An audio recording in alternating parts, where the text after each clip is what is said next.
Cinema మొత్తం ఒక ఎత్తైతే క్లైమాక్స్‌లో వచ్చే 5 మినిట్సే ఆ మూవీని బ్లాక్ బస్టర్ చేసి పడేస్తాయి. దాంట్లో ఫస్ట్ మూవీ 'ఎవరు'. దీంట్లో అనమాట హరివిశేష్ గారు కమిషన్ తీసుకునే పోలీస్‌లా ఉండి మెయిన్ విలన్ దొరకగానే తన నిజ స్వరూపం చూపిస్తాడు. ఆ సీన్ అనమాట ఆ మూవీని బ్లాక్ బస్టర్ చేసి పడేస్తాయి.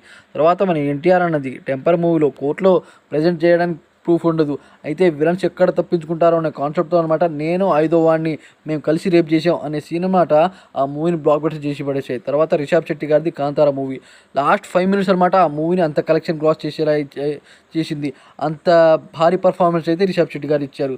తర్వాత 'సలార్' మూవీ. దీంట్లో శౌర్యాంగ పర్వం వంశం అనేదే నాశనం చేశామని అనుకుంటారు. తర్వాత ఆ సైన్యమే ఉంది, తనకు ఒక నాయకుడు ఉన్నాడు అనే కాన్సెప్ట్‌తో వచ్చారు భయ్యా.